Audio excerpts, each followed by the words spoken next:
Hello दोस्तों, नमस्कार। SM किसी चैनल में मैं आप सभी का दिल से बहुत बहुत स्वागत करता हूं। सो दोस्तों, इस वीडियो में हम लोग कवर करने वाले लगभग 8 स्टॉक्स को एंड आपके जो भी सवाल यहाँ पे रहते उनको भी सॉर्ट आउट करने की ज़रूर कोशिश यहाँ पे करेंगे। तो चलिए स्टार्ट करेंगे। सबसे पहले तो एफसीएल के साथ 10% सवा 10% की वापस दमदार तेज़ी देखने को मिल चुकी है। केमिकल सेक्टर से जुड़ा हुआ स्टॉक है। आज के दिन केमिकल कंपनीज़ ने अच्छा खासा यहाँ पे रिस्पांस दिया। अच्छे खासे केमिकल के स्टॉक्स जो नहीं चल रहे थे उनमें भी अच्छी तेज़ी देखने को मिली। वैसे तो एफसीएल तो काफ़ी अच्छा चला है, बट फिलहाल हम लोग को बीच में थोड़ी गिरावट देखने को मिली थी। वो तो चलता रहता है भाई, तेज़ी है मंदी है, मंदी है तेज़ी है, चलता रहता है। बट एफसीएल की बात करें तो ये स्टॉक खास करके फोकस में किसी लिए था आपको पता ही है। येस, इसके जो नंबर थे वो काफ़ी इंप्रेसिव देखने को मिले थे। खास करके केमिकल स्पेस में जिस प्रकार का परफॉर्मेंस देखने को मिला है उस हिसाब से देखा गया तो इस कंपनी ने कमाल का परफॉर्मेंस दिखा है। सिर्फ इस क्वार्टर में नहीं, इस मतलब अभी क्वार्टर 3 हुआ था, सिर्फ क्वार्टर 3 में नहीं, क्वार्टर 2 में भी अच्छा किया था। एंड नंबर आने से पहले तेज़, ड्यूरिंग द नंबर तेज़, आफ्टर नंबर तेज़, ये इस प्रकार का परफॉर्मेंस हम लोग को देखने को मिला था। तो 6 महीने का डेटा भी देखोगे तो 20% की नेट तेज़ी देखने को मिल जाती है। साल भर का भी परफॉर्मेंस 70% की तेज़ी देखने को मिल जाती है। कंपनी है छोटी, तो जब करेक्शंस आते हैं तो बड़े बड़े करेक्शंस आपको देखने को मिलेंगे, ठीक है, तो वो झेलने की क्षमता होनी चाहिए। स्मॉल कैप टाइप की कंपनी है। आज के दिन अच्छा परफॉर्मेंस यहाँ पे दिखा चुका है। कैम्स की बात करेंगे तो कैम्स देखा गया तो म्यूचुअल फंड इंडस्ट्री में अगर आपको ज़्यादा रुचि है एंड अगर आपको लगता है म्यूचुअल फंड इंडस्ट्री अच्छी तरीके से ग्रो करेगी तो आप चाहो तो कैम्स जैसे कंपनी को भी स्टडी कर सकते हो। कंपनी काफ़ी अच्छा है, ठीक है। आज के दिन 4-5% भागा है, ठीक है, ऊपर से वापस नीचे गिर सकता है, ये चीज़ें चलती रहती है। मिड साइज़ की कंपनी है। सबसे बड़ा एडवांटेज यही है कि इनके सर्विसेज जो म्यूचुअल फंड एक बार ऑप्ट कर लेते हैं वो शिफ्ट ज़रूर कर सकते हैं, बट इतना आसान नहीं होता है, काफ़ी झंझट का काम होता है। तो इसलिए अगर देखा गया एक बार इनको कोई काम अगर मिल गया तो यूजुअली वही लोग हम लोगों को कंटिन्यू रहते हुए देखने को यहाँ पे मिल जाते हैं इनके साथ। तो डेफिनेटली हम कह सकते हैं म्यूचुअल फंड इंडस्ट्री में और भी बहुत बड़ा स्कोप हम लोग को देखने को मिला है। अलग अलग प्लेयर्स आते हुए देखने को मिल रहे हैं, तो ये अपनी सर्विसेज प्रोवाइड करते हुए देखने को मिलेंगे। सो इनके लिए मार्केट अभी भी अच्छा खासा देखने को यहाँ पे मिल जाता है। अच्छी तेज़ी भी बीच में बनी थी, फिर उसके बाद आपको पता ही है, सिर्फ तेज़ी देखकर जो खरीदता है भाई उनको तो लगेगा कि ऐसा 1000, 2000 हुआ, 3000 हुआ, 3.5 हुआ तो चलो खरीद लेते, 4 भी हो जाएगा, 5 भी हो जाएगा। तो ऐसी बात नहीं भाई। फिर उसके बाद वही स्टॉक नीचे आ गया 3, 2500, 2000, तो एग्जिट की बात करें तो अभी वापस ऊपर भाग के 3000 आ गया है। सो ये चीज़ें चलती रहती है, ड्रामा है शेयर बाजार का नॉर्मल सा। सो ओवरऑल देखा गया तो बिजनेस ओरिएंटेड सोचना है। बिजनेस ओरिएंटेड अगर देखा गया तो काफ़ी इंप्रेसिव कंपनी नजर आती है। मिड साइज की है तो वॉलेटिलिटी, डाउन साइकिल वाला वॉलेटिलिटी आपको झेलना यहाँ पे आना चाहिए। नेक्स्ट बात करेंगे एवेन्यू सुपरमार्ट, डीमार्ट। डीमार्ट की बात करें तो आप सभी लोगों को पता है, देखिए वही वही होता है कि पहले कंपनी छोटी छोटी, मतलब पहले तो जब इसका आईपीओ आया था 300 के आसपास था, फिर लिस्टिंग एकदम धमाकेदार 600 के आसपास हम लोग को होते हुए देखने को मिली। देन उसके बाद आप देख सकते हो स्टॉक एकदम रॉकेट रॉकेट रॉकेट रॉकेट बढ़ गया, एकदम ओपन स्टॉक था, हर किसी को पता ही था कि कितनी बड़ी कंपनी है। फिर उसके बाद यहाँ तक आते आते बन गई भाई ये कंपनी लार्ज कैप। अब ये कंपनी है लगभग लगभग 3 लाख करोड़ के आसपास का इसका मार्केट कैप है, मतलब लार्ज कैप बन चुका है। एफएनओ में जिस दिन आ जाएगा उसके बाद तो आपको बताइए निफ्टी फिफ्टी में भी एंटर यहाँ पे कर सकती है। एनीवेज जिस दिन होगा हम लोग देख लेंगे, बट अभी की बात करें सो डीमार्ट अगर देखा गया तो सीएलएसए की रिपोर्ट ने यहाँ पे थोड़ा सा जोश भर दिया है। 25% तक का जंप दिखा सकता है, ये सीएलएसए ने अपने रिपोर्ट में बताया, ठीक है। तो जो सीएलएसए की रिपोर्ट को फॉलो करता होगा तो उसी चीज़ के चलते थोड़ी बहुत तेज़ी आ जाती है। एंड आज के दिन मार्केट ने भी सपोर्ट किया। कल के दिन मैंने इससे रिलेटेड वीडियो भी बनाया था, जैसे आपको कहा था कि जो बोलते हैं ना ब्रेकआउट लेवल उसी के करीब है। अगर टेक्निकली बात करें तो ठीक है, तो यहाँ पे ट्रेडर्स आ सकते हैं। अगर बाजार ने भी साथ दिया तो बाजार ने साथ दिया। ब्रेकआउट देखने को मिला 6 महीने का भी और साल भर का भी। अगर आप देखोगे साल भर में उसी एक रेंज में हम लोग को देखने को मिल रहा था। सो अच्छी तेज़ी यहाँ पे देखने को यहाँ पे मिल चुकी है, ठीक है, चीज़ें चलती रहती है। अगर मैं डिस्क्लेमर दे दूँ तो हाँ, मेरा इसमें जो पीटी था भाई वो आज अचीव होते हुए देखने को यहाँ पे मिल चुका है, ठीक है। ये मैं बार बार एंट्री एग्जिट इनमें स्टॉक्स में यहाँ पे करते रहता हूँ, ठीक है। एंड लंबी अवधि के लिए अगर नहीं भी हुआ इमीडिएटली तो लंबी अवधि के लिए छोड़ देता हूँ। आज नहीं तो कल जो रिटर्न्स है मोर देन एफडी तो यहाँ पे मिल जाते हैं। पोस्ट टैक्स रिटर्न्स की मैं बात कर रहा हूँ। सो डीमार्ट में वो सारी चीज़ें होते हुए देखने को मिल चुकी है। अभी वापस इंतजार करूँगा कब गिरेगा तो वापस इसमें एंट्री करूँगा। हाँ, अभी एक बहुत अच्छा सवाल जो काफ़ी लोग ये पूछते हैं, जो कमेंट सेक्शन में पूछने से पहले इसका जवाब देना चाहूँगा कि अगर आप देखोगे साल भर के हिसाब से या फिर 5 साल के डेटा के हिसाब से, चलो साल भर ही ठीक है, तो सर आपका अभी मान लीजिए यहाँ पे टारगेट अचीव हो गया 12.5, बट अभी इसके बाद अगर और भागा तो आपको बुरा नहीं लगता? अभी ऑब्वियसली लगेगा बुरा, बट चल जाता है। जैसे मैंने कहा, देखिए शेयर मार्केट में देखा गया तो हर एक चीज़ आप नहीं पकड़ सकते।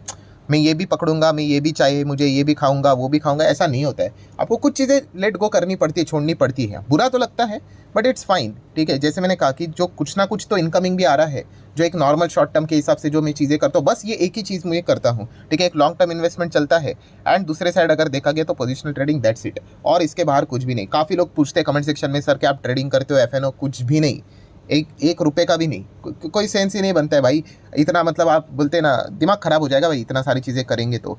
ठीक है, अल्टीमेट जो गोल है ना भाई, वो लॉन्ग टर्म से अचीव भी हो जाता है। एंड जब मौका मिलता है तो पोजिशनल ट्रेडिंग के हिसाब से भी करता हूँ। अभी पोजिशनल ट्रेडिंग कौन सा, वही जो SMKCPT जो मैंने टेक्निक सिखा के रही है, दैट्स इट। इसके अलावा और कुछ भी नहीं, जो मुझे आता है वो मैंने आपको बता के यहाँ पे रखा हुआ है। और एक ही मेथड काफ़ी है भाई, हमें पैसा कमाने से मतलब है। ठीक है, अकाउंट में अगर 1000 रुपये आए, 10,000 आए, 100 रुपये आए, 1 रुपये आए, कुछ भी है, पैसा आना यहाँ पे इंपॉर्टेंट चीज़ यहाँ पे होती है। चाहे फिर वो एक ही टेक्निक से अगर मिल जाता है देन फाइन है, क्यों इधर उधर टाइम पास करने यहाँ पे जाने का।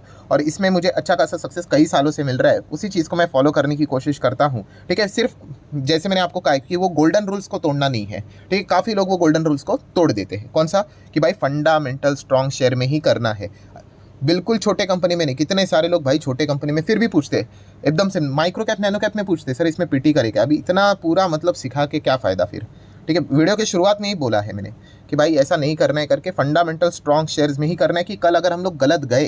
ठीक है, आज भी वैसे कुछ स्टॉक्स है मेरे पोर्टफोलियो में जो कि पीटी मैंने किया और अभी तक देखा गया तो कुछ रिटर्न ही नहीं बने हैं, बट फिर भी टेंशन नहीं है। क्यों, क्योंकि पता है डूबेंगे नहीं लंबी अवधि में। चलो कह सकते कि कुछ खास रिटर्न्स नहीं बने करके, हाँ, पर डूबेंगे नहीं। क्यों, बिकॉज फंडामेंटली स्ट्रांग है। तो ये चीज़ें हमें समझ में यहाँ पे आनी चाहिए। ठीक है, 2% एक्स्ट्रा कमाने के लिए भाई मैं पूरे कैपिटल को खतरे में नहीं डाल सकता। तो ये भी पॉइंट आप लोगों को पता है यहाँ पे होना चाहिए। सो डीमार्ट की अगर हम लोग बात करें तो इस हिसाब से हम लोग इसको स्टडी यहाँ पे करते रहते हैं। अभी SIPT HDFC बैंक में भी जा रही है, बजाज में भी जा रही है, एशियन पेंट में भी जा रही है। क्यों नहीं जा रही होगा भाई, इतना ऊपर से तो गिरा हुआ है। ठीक है, और क्या चाहिए। बट यही होता है दोस्तों, जब नीचे आते तो हम खरीदते नहीं, जब भागेंगे तो ही खरीदेंगे। ट्राइडेंट की अगर हम लोग बात करेंगे, हाँ, इससे रिलेटेड भी सवाल पूछते सर क्या आप इसमें पीटी करेंगे। अरे भाई बिल्कुल भी नहीं। कैसे, फंडामेंटल स्ट्रांग होना चाहिए। फंडामेंटल स्ट्रांग वीक मतलब ऐसी बात नहीं, ये छोटे छोटे कंपनीज है। ये कंपनियां काफ़ी रिस्की होती है, और प्लस ऊपर से टेक्सटाइल बिजनेस, बीच में ही साइकिल भागेगा, बीच में ही साइकिल ठंडा पड़ जाएगा। तो ऐसे इसमें नहीं चाहिए। ठीक है, तो ये पॉइंट आपको पता होना चाहिए। तो वो कैसा रहता है कि एक वो टाइमिंग होता है, ये टाइमिंग वाले स्टॉक है। जब आपने इनको प्रॉपरली पकड़ लिया, 3-4 रुपये के आसपास देखा था, उसके बाद तो ये 60-70 तक चला गया, फिर उसके बाद तो वो गिरेगा ही गिरेगा। इतने भागने के बाद तेज़ी आप लोगों ने देखी थी। ठीक है, तो वो सारी चीज़ें यहाँ पे होती रहती है। बाकी अगर देखा गया ट्राइडेंट वापस कब भागेगा, entire textile industry slow down में चल रही है। ठीक है, सो जब तक ये स्लो डाउन चलता रहेगा तब तक ये भी स्लो डाउन भी हम लोग को देखने को यहाँ पे मिलने वाले हैं। तो ये पॉइंट आप लोग को पता होना चाहिए। अगेन कह रहा हूँ, बिजनेस को समझो। इसको वीडियो गेम बनाओगे कि 38 का 48 हो रहा है कि 58 हो रहा है, ऐसा मत कर लेना। प्रॉपरली इन चीज़ों को हम लोग को समझ में यहाँ पे आना चाहिए।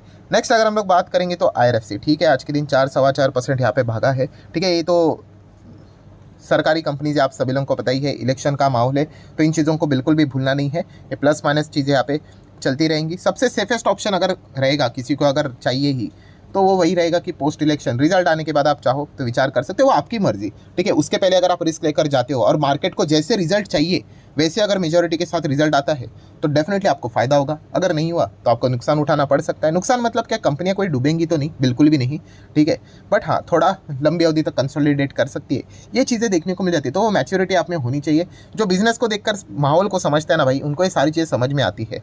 और जो सिर्फ प्राइस को देखता है ना, 141 का 145 हो गया, अरे खरीदो खरीदो।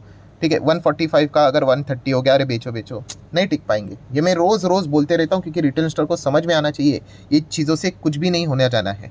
ठीक है, बिजनेस को यहाँ पे समझना है, बड़ा पिक्चर आपको देखना यहाँ पे आना चाहिए। ठीक है, ये सबसे इंपॉर्टेंट पॉइंट होता है। नेक्स्ट बात करेंगे येस बैंक से रिलेटेड। तो इससे रिलेटेड तो सबसे ज़्यादा सवाल रहते हैं डेली बेसिस कमेंट सेक्शन में। ठीक है, लेटेस्ट जितने भी सवाल रहते हैं उसमें अगर टॉप 10 सवाल अगर देखा गया तो उसमें से 1-2 कमेंट तो भाई येस बैंक से रिलेटेड ही रहते हैं। क्योंकि इस नंबर ऑफ शेयर्स की अगर हम लोग बात करें, शेयर होल्डर्स की, तो येस बैंक सभी लोगों ने खरीद के यहाँ पे रखा हुआ है रिटेल इन्वेस्टर में। तो यहाँ पे देखा गया छोटा मोटा पैसा बन सकता है। मैं अगेन कह रहा हूँ, इसमें कोई बुरी बात नहीं है। But if you are expecting एकदम धूम धड़ाकेदार, एकदम लाइफ चेंजिंग ऐसा कुछ हो जाए तो ना नहीं है। बट कंपनी ने वैसे नंबर दिखाने चाहिए, इमोशनली डिसीजन नहीं लेना होता है। काफ़ी लोग कैसे करते हैं, पैसा लगाते हैं और कमेंट सेक्शन में बोलते हैं ऐसा हो जाएगा वैसा हो जाएगा। कमेंट सेक्शन में बोल के कुछ नहीं होगा दोस्तों। जिस दिन कंपनी, याद रखना ये एकदम कड़वी बात बोल रहा हूँ, आपके और मेरे खरीदने से शेयर को रद्दी भर फर्क नहीं पड़ता है। जिस दिन बड़े प्लेयर्स को नंबर दिख गए ना अच्छे हैं, वो जब 1000 करोड़ का माल उठाएंगे ना, दैट्स इट, स्टॉक रॉकेट बनेगा। याद रखना, वरना डूबते हुए शेयर्स में देखोगे 90% पब्लिक होल्डिंग होती है, फिर भी वो स्टॉक क्यों नहीं ऊपर जाते, ये चीज़ समझने वाली बात है। बट यही शेयर होल्डिंग अगर PDF के पास अगर होगी तो 90% तो नहीं होता है, बट फिर भी 75% अगर उनके पास होगा तो क्या होता है। ठीक है, PDF अगर ओवरऑल तीनों की पकड़ के तो स्टॉक वो ऊपर रहता है। ये चीज़ जितना आप जल्दी समझ लो, सीख लो, उतना ही हम लोगों को ज़्यादा से ज़्यादा फायदा मिलेगा। सो बोलने बिलने से कुछ नहीं होता है। जिस दिन कंपनी अच्छे नंबर दिखाएगी, दैट्स इट, स्टॉक क्या आप 100 पे भी जा सकता है, पर अच्छा नंबर आना चाहिए, ठीक है, वरना क्या हो जाएगा, तेज़ी आएगी, वो टिक नहीं पाएगी। अगर आप यहाँ पे भी बीच में देखोगे जो फ्रॉड का ये हुआ था, अभी वो नज़र भी नहीं आएगा, अभी दिख भी नहीं रहा है, बीच में ऐसा हुआ था एकदम ज़ोरदार गिरा और यहाँ से एकदम स्टॉक वापस ऊपर चला गया था, ठीक है। अगर मैक्सिमम चार्ट पैटर्न में दिखेगा क्या, हाँ यहाँ पे दिख रहा है, ये देखिए सब इधर से आया, इधर से गया और एकदम रॉकेट डबल हो गया, ठीक है। बट उसके बाद देखिए पूरा क्रैश हो गया। क्यों? तेज़ी टिकना इंपॉर्टेंट है, ये मैं हमेशा कहता हूँ। इमोशनली जिस वक्त आपने इमोशनली बाइंग कर ली, ठीक है, बैंड बजने वाली है, ठीक है, लॉजिक के साथ जाना है, ठीक है, भले थोड़ा कम भी पैसा मिले तो भी यहाँ पे चल जाएगा। इस पॉइंट को नोट करके रख लेना। नेक्स्ट बात करेंगे लक्ष्मी ऑर्गेनिक केमिकल सेगमेंट में आज अच्छा खासा परफॉर्मेंस देखने को मिला, ये भी यहाँ पे भाग चुका है, ठीक है, एक ही रेंज में अभी तक घूम रहा है ये स्टॉक भी अगर देखा गया तो, ठीक है, जहाँ से शुरू हुआ था वहीं पे फिलहाल तो चलते हुए देखने को यहाँ पे मिल रहा है। देन बात करेंगे इरेडा फंड रेजिंग की, कल खबर देखने को मिली थी, ठीक है, आज 5% का सर्किट यहाँ पे लगा है। सेम इलेक्शन वाला मतलब सरकारी कंपनी वाली कंपनीज है, तो जो चीज़ें IRFC के लिए बोली थी या फिर बाकी गवर्नमेंट कंपनी से रिलेटेड जो चीज़ें लागू होती है उसके लिए भी यही सेम पैटर्न यहाँ पे लागू हो जाता है। सो ठीक है दोस्तों, जितने भी इंपॉर्टेंट पॉइंट्स थे सारे यहाँ पे मैंने कवर कर लिए। कुछ नई चीज़ सीखने को मिली होगी, चाहो तो लाइक एंड शेयर कर सकते हो। मिलते हैं अगले वीडियो में, तब तक के लिए बाय बाय।